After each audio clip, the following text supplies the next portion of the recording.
What's up, everyone? We're back with some more Etheria Restart. Appreciate you guys for tuning in. We're going to be tiering our shell companions in today's video, but not only that, actually understanding why you would use a shell companion, say in early game, mid game, or even in end game. Keep in mind as a disclaimer that this tiering is in accordance to CBT4. So with CBT4, there is going to be expedited resources that are given. So some of these shell companions in official release, you're not necessarily going to be seeing right away, but you will be able to see them much quicker in CBT4 because the team wants you to be able to test things out. So we're going to go ahead and jump right into it. We're going to start off obviously with our tiering. We have Triple S being our most broken, some of the god tier shell companions in the game, all the way down to B tier, which is going to be some of the ones that just are really just replaceable. They fall off extremely early. And there's a lot of reasons as to that. And I'll explain each of the tiers as we go up. Okay. So we're going to be starting off with our B tier here, just to jump right into it. Starting off with Red Comet. We're going to be putting Red Comet in B tier. The reason why that is because Red Comet is going to fall off fairly early for you, right? As well as any of the other units that get placed in B tier at least this point. Now, as far as what Red Comet can do, Red Comet is actually going to be a shell companion that activates before the owner takes their turn, increasing their attack by 400 for one turn, and then also healing them by 40% based off of the attack of that character. Now, the other thing to also note as well is matrices that are available for you to make bonuses activate. This only is accessing one matrix set, which is Onslaught, which is the attack set. So outside of that, you're not really able to build any more sets or build this shell companion into multiple sets. It only builds into one set. So that's something that you also want to be aware of when we're talking about some of these shell companions and their value. So because of that, that makes him something that has, diminishing value, especially as you get stronger, especially once you go into higher module stages. And you're also looking for potentially rolling even higher matrix quantities on that piece or on that specific shell companion. So as much as, he might feel nice for starting out, he's not going to be something that you invest in long term. Right. Now, of course, on top of that, we also have the next one, which is going to be the Scorpion Queen. The Scorpion Queen is also going to be another B rank shell companion. The reason why that is because the same reasons, she's actually going to fall off fairly early for you. Now, for what she does, she actually activates before the owner takes action. She heals the owner and an allied Animus with the lowest HP for 1500 plus 10% of that character's own max HP. The only matrix that is available to you is going to be the Wellspring, which is going to be the HP percent set, right? So again, same thing. Keep in mind also, just a side note, these units are also capped at level 20. So these are screaming early game, right? Like they're just the early game shell companions to kind of get you acclimated into the game. You are not using them long term, okay? Now for the very last one here that we have the Phantom Cat. Now the Phantom Cat, I will say out of the three, or really between Red Comet and Phantom Cat I feel like is slightly better.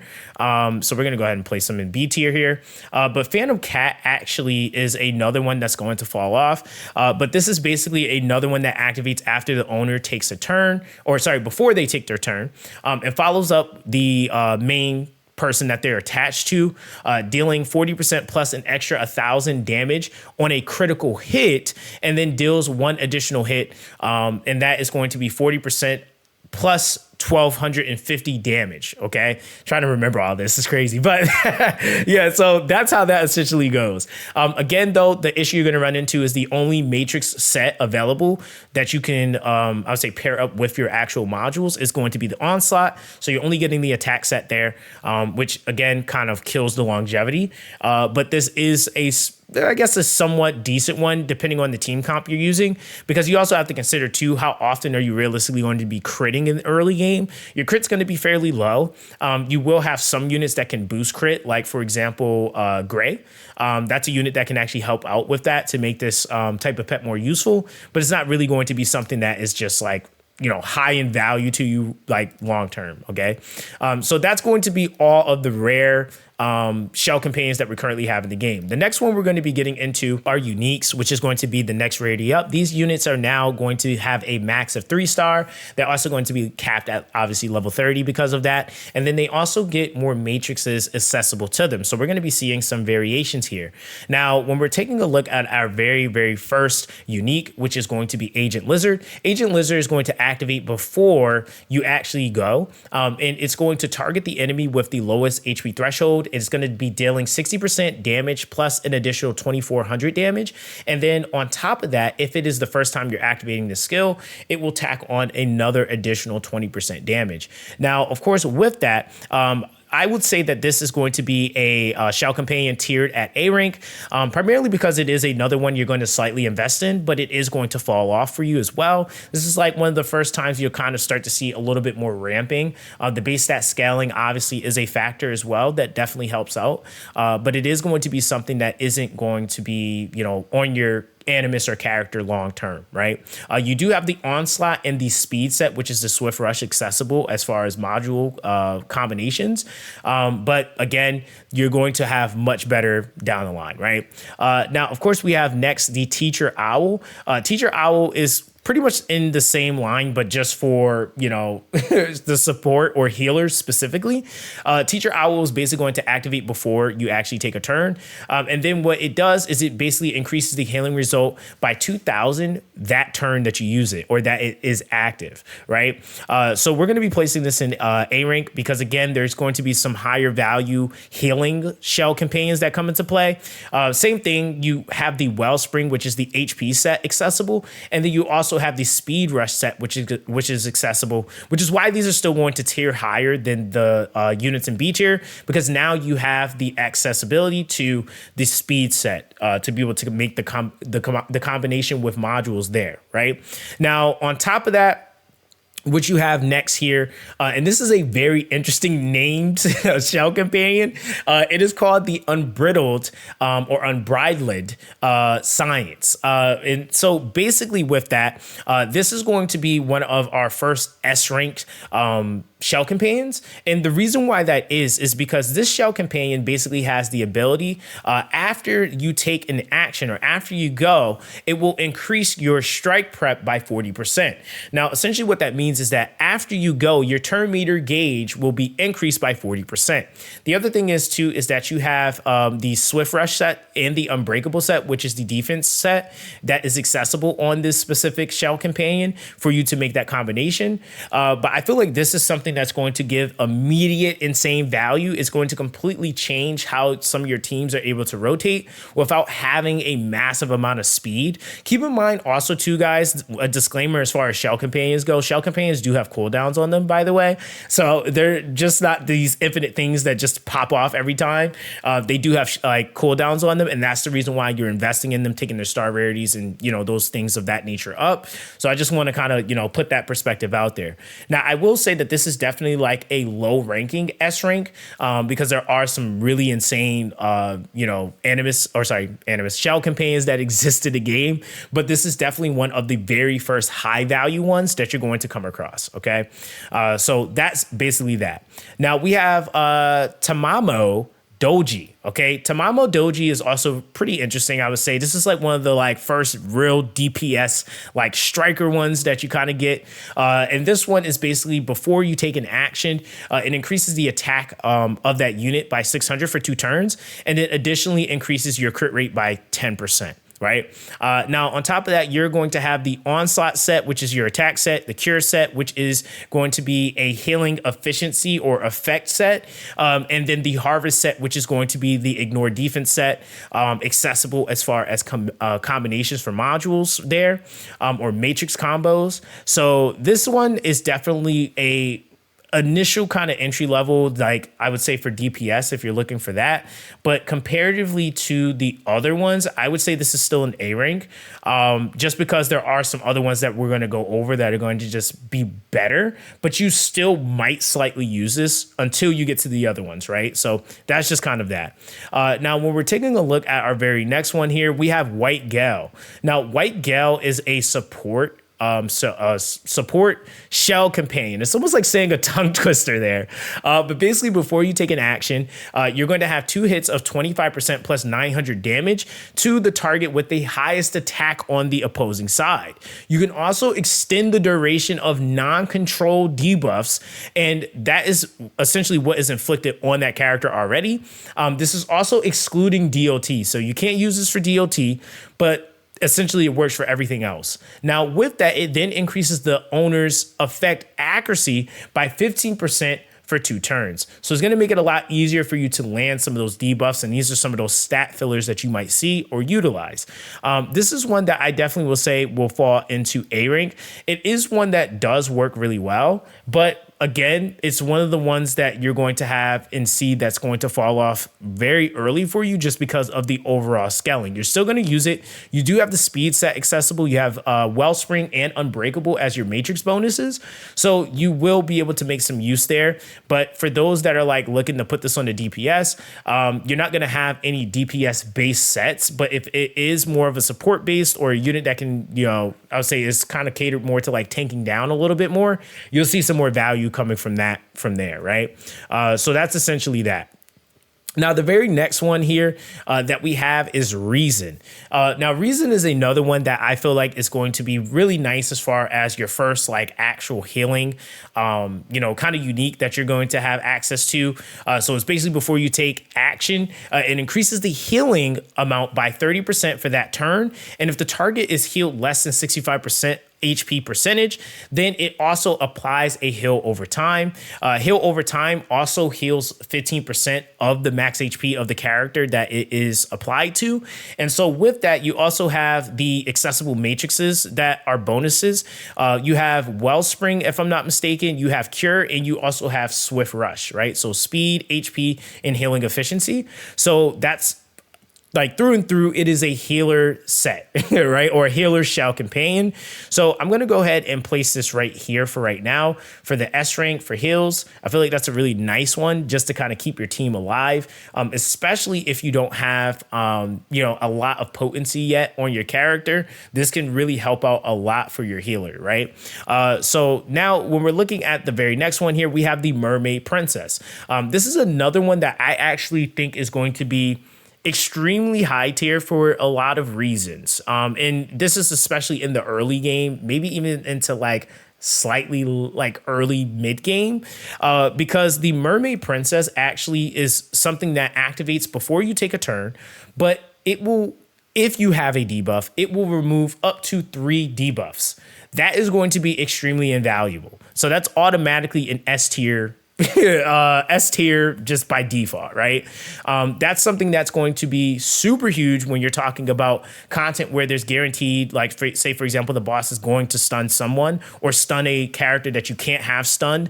This is going to help with working that out and making sure that that character is cleansed, not having any like, you know, debuffs that could like mess up your rotation. For example, you do have Wellspring, Unbreakable, and Swift Rush accessible, so you can build into those speed builds as well. So that's just kind of that there.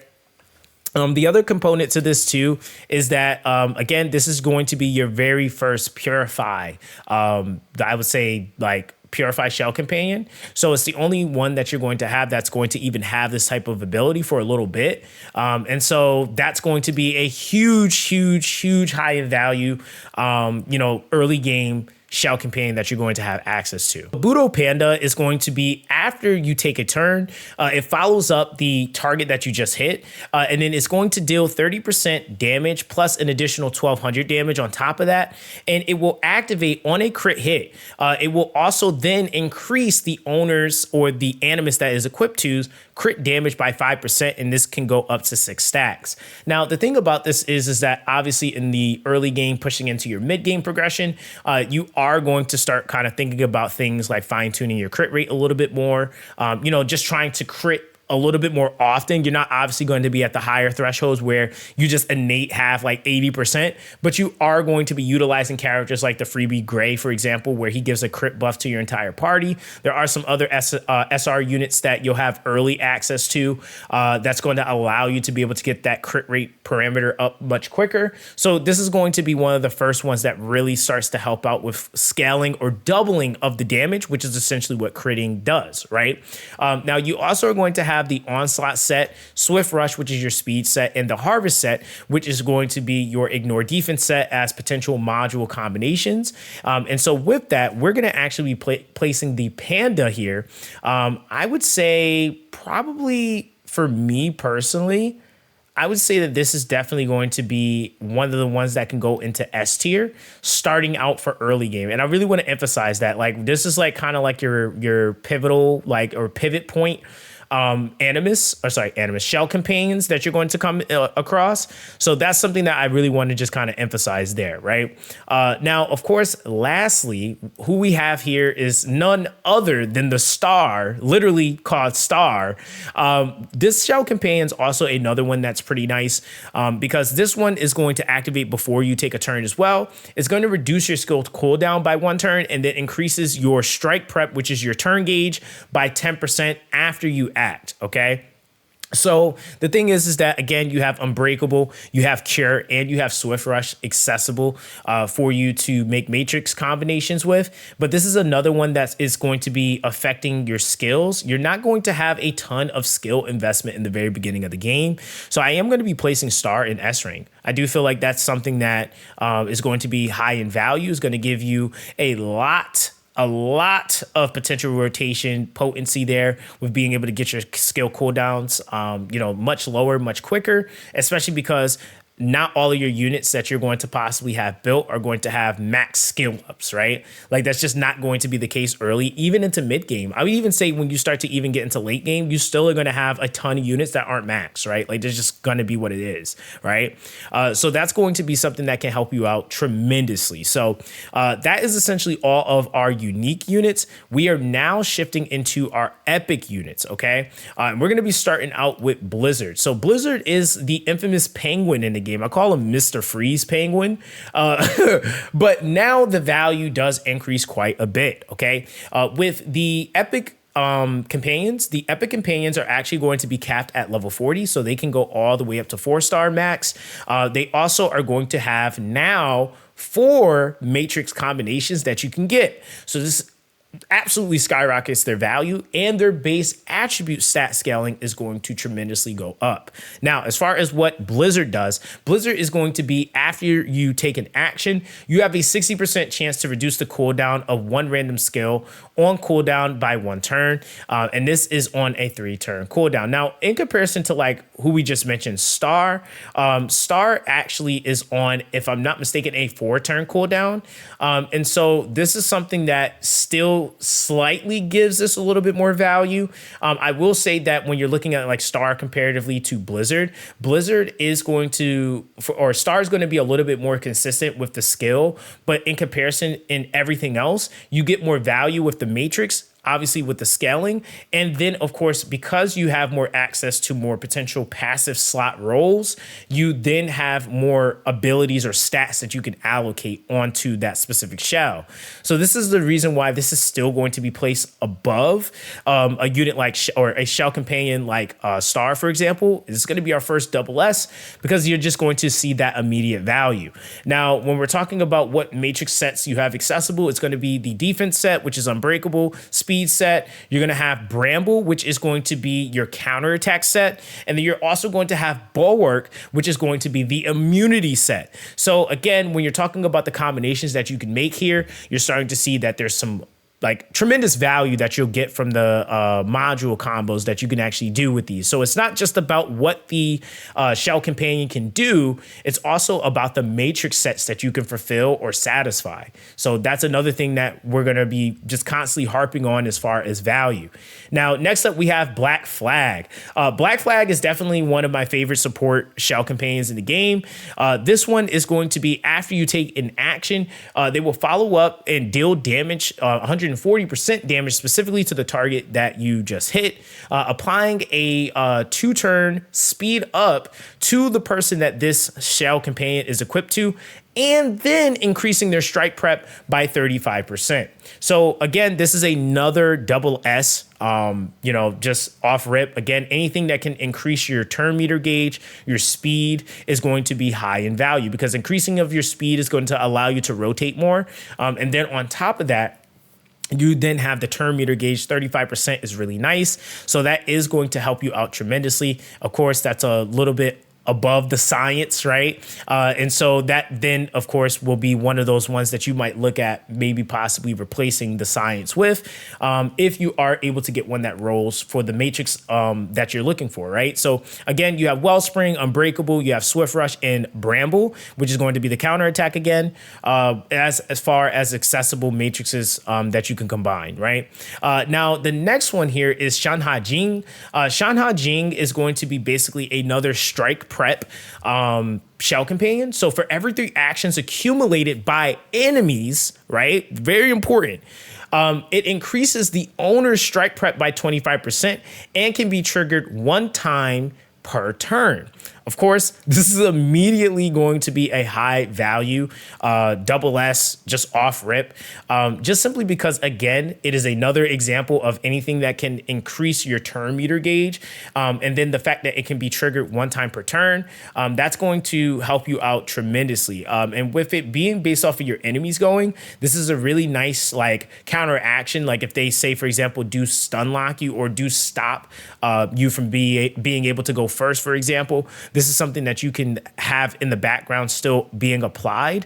The other thing is too, is that this is one of the first shell companions that's going to have Swift Rush and Strive as far as it being an accessible combination. You do have Bramble and Unbreakable, but Strive is really important because what Strive does is basically after you are attacked, it will increase your strike prep by 10%. So that's another really, really huge, I would say module set or matrix that you're going to start seeing once you get into higher module farming. And I think that's specifically with Doki Doki, if I'm not mistaken. But again, still really, really high in value. Now, next up, we have the Twilight Knight, okay? The Twilight Knight is going to be a DPS-based shell companion, a striker one. So basically what you're getting with this one, and I feel like this, again, is another high in value, and you start to kind of see this, is that before you go, or before you take a turn, it will do 200% damage to the enemy with the lowest HP.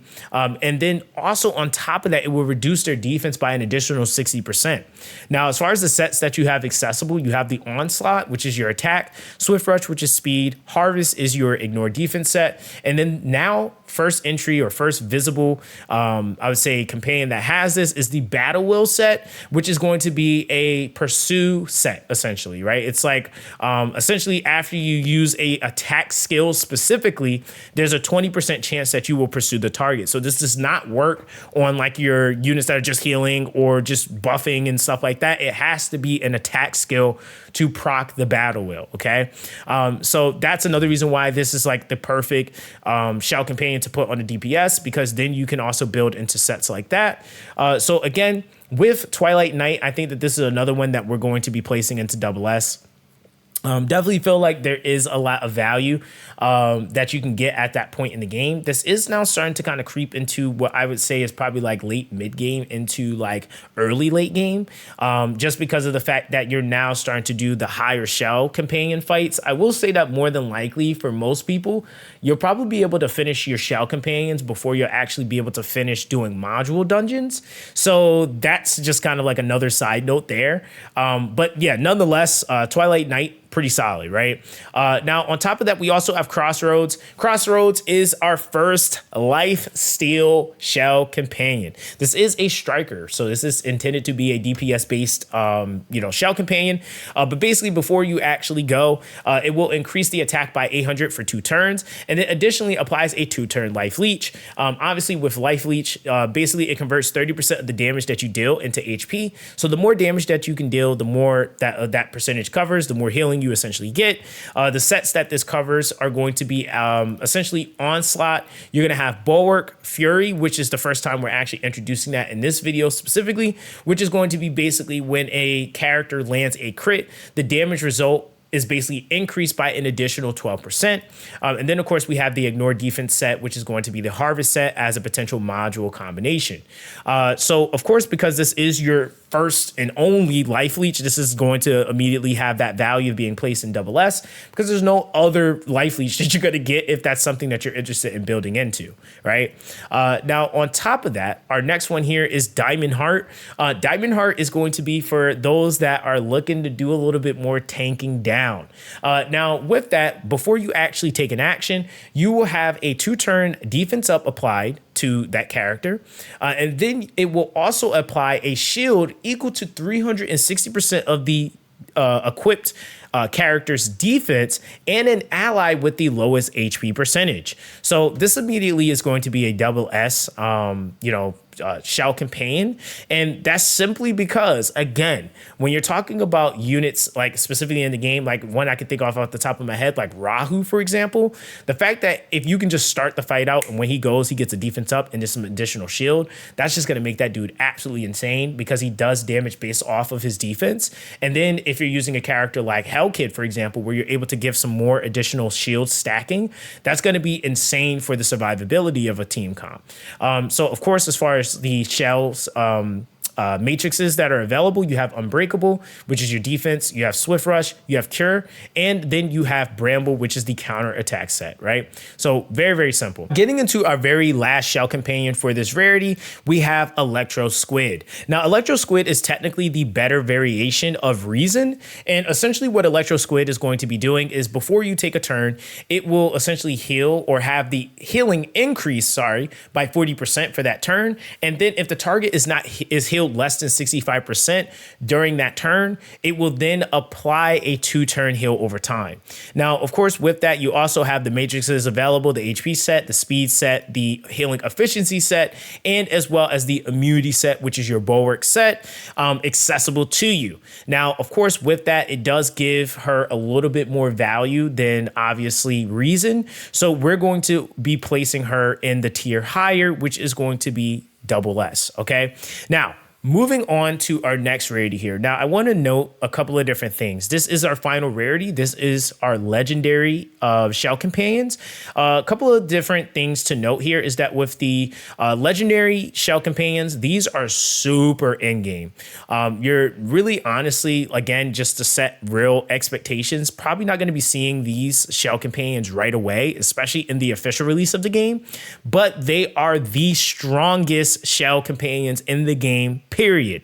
Now, the other thing is that the reason why their value skyrockets so much, they are capped at level 40, just like the rarity below them, but their base value goes up tremendously, and the amount of matrices that you can combine tremendously skyrockets, okay? So let's get into our very first one here, which is Supernova. Supernova is going to be a healer, okay? This is a healer shell companion. So same thing, like we were mentioning Electro Squid and Reason, Supernova is going to be the better variation of the two.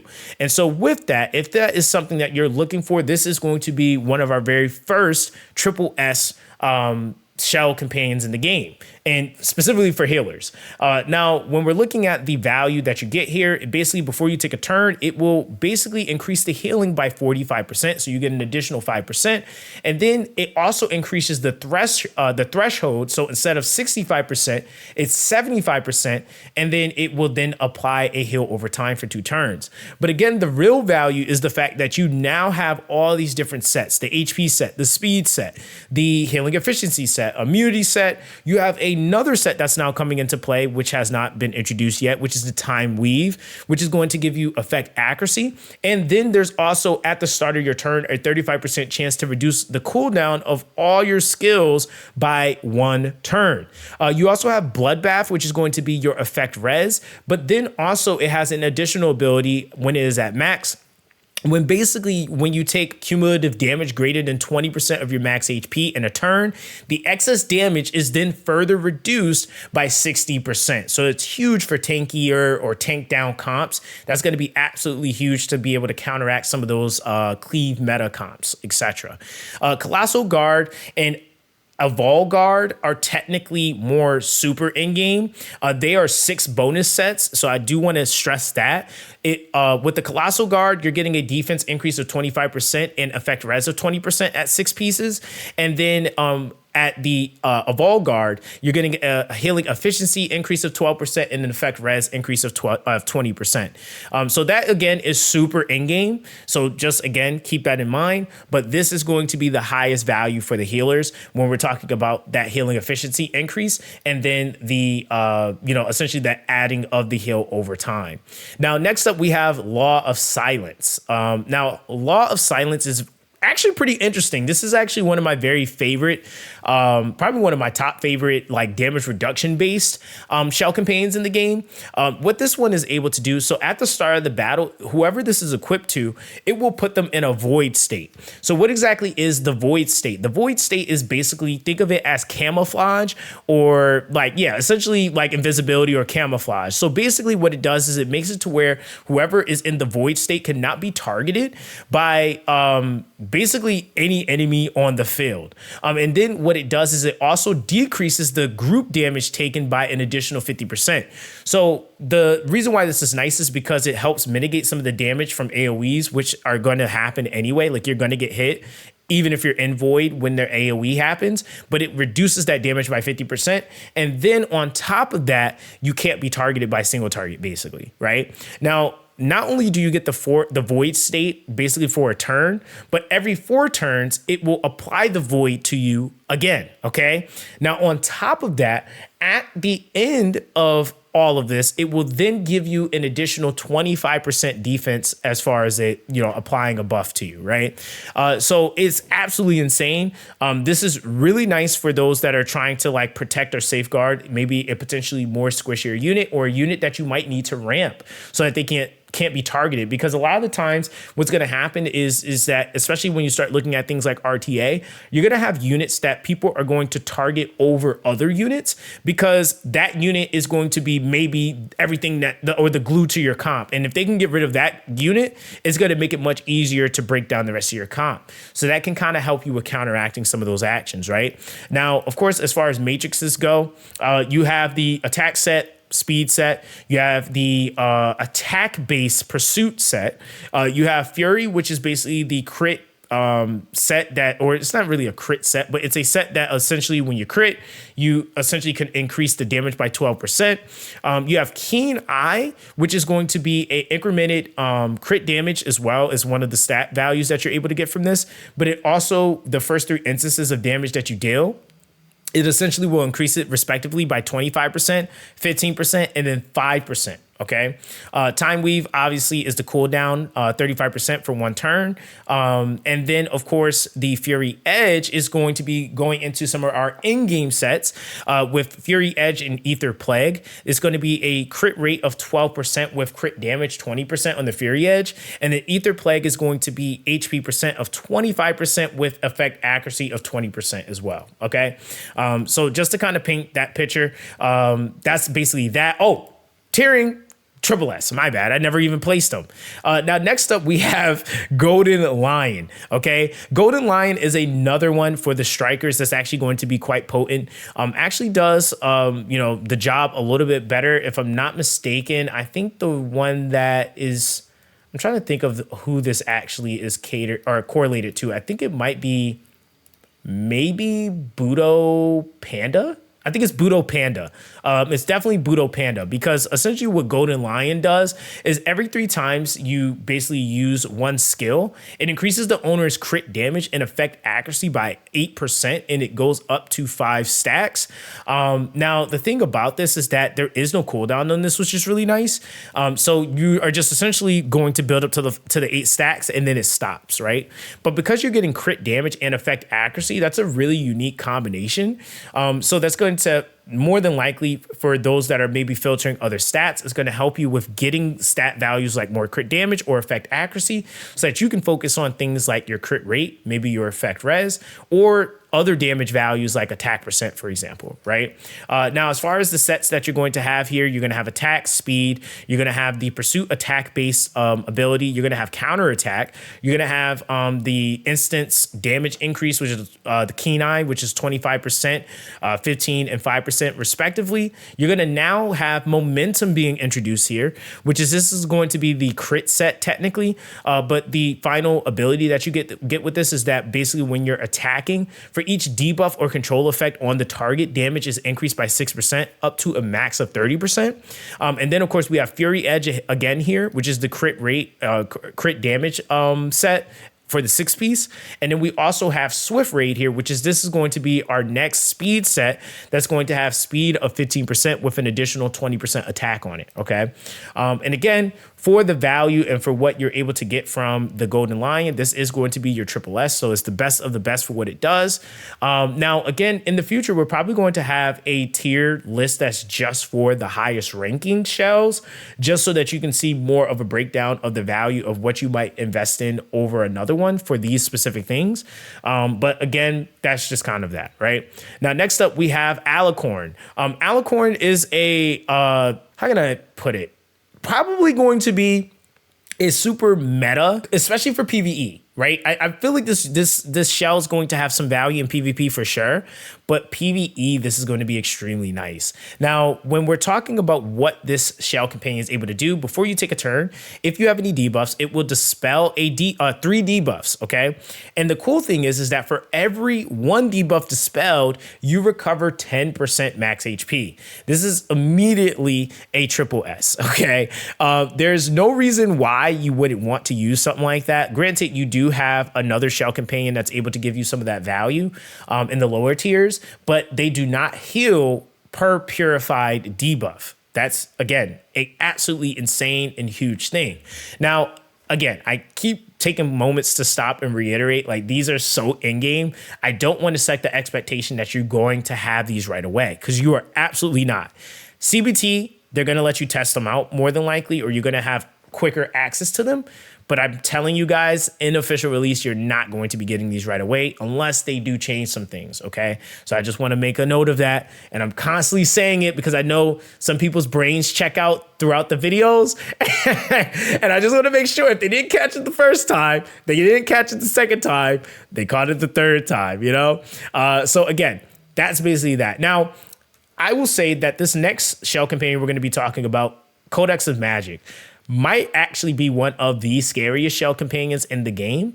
I would say that I would even argue if I could, I would just make an entire tier for this specific shell companion. And the reason why that is because the Codex of Magic is going to be one of the most broken, in my opinion, shell companions in the game. And I, if you notice, have not used the word broken yet, and this is definitely one of them.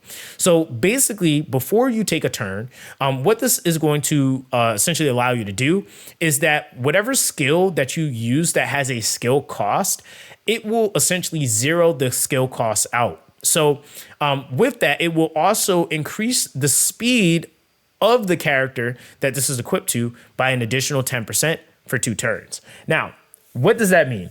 That means if you decide to use a skill 3, right? Say the skill 3 has a skill cooldown of 4 turns.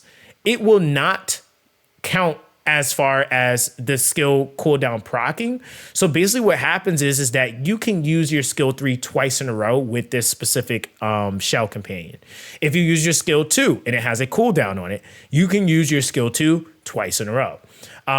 So this makes this one of the most insane shell companions in the game, because it allows any person, no matter what their cooldown investment is on their skill, it allows them guaranteed to use their skill twice, right?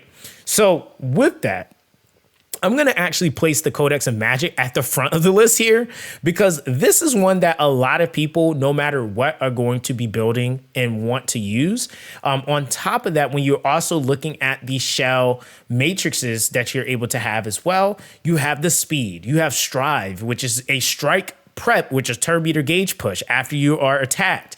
Fury, which is going to be the crit. When you crit, you essentially can increase the damage that is dealt by an additional 12%. You have Bulwark, which is the immunity set. Momentum, which is for every debuff. Then you have that damage increase up to 6%, up to a max of 30%. You have Bloodbath, which is going to be the damage taken past the 20%. The excess damage is reduced by 60%. Swift Raid is your speed set. So you have speed additional 15%, 20% there on a six-piece bonus. And then you have Swift Smite, which is going to be the other speed set, which is going to be an additional 15% and affect accuracy. So you can combine and make a combination with all the speed sets accessible with this specific shell companion, which is another reason why the value is so high. And I'm like really honestly emphasizing it because it is that insane. Okay. So that's basically that. Now, next up, we have White Fang, okay? White Fang is another one that I actually really like just because of his design, to be honest. It's like kind of a tiger-ish, like robo-looking like shell companion. But basically, after you take an action or after you go, it will essentially follow up 2 hits of 140% damage. And on a crit hit, the owner's crit damage will increase by 6% up to 10 stacks.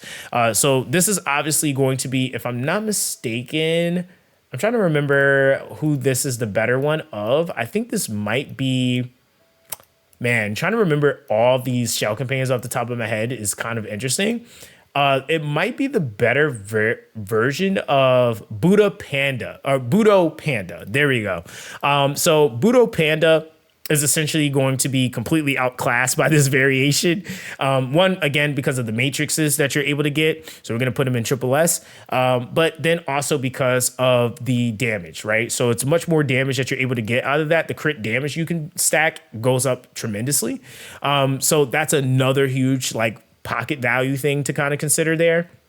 And then on top of that, when you're like starting to actually look at like what values you get as far as like additional gear sets or module set bonuses, you have all the damage, right? Like you have Onslaught for attack, you have the Ignore defense, you have the damage segment increase for the 12%, you have the Pursuit for attack skills, you have the damage segment increases, set, which is a Keen Eye, Momentum for the debuffing, Fury Edge for your crit rate and crit damage bonus for the 6-piece set, and then of course you have Swift Raid, which is going to be your speed and attack percent increase. So all things damage can basically be mixed and matched with this specific shell companion. So that's another reason why, like when you're talking about DPS in game, this is going to be another one that you're going to be really leaning into to build those types of units up.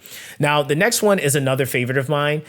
This is called Gigabyte. Okay, Gigabyte is actually kind of insane too, I will say.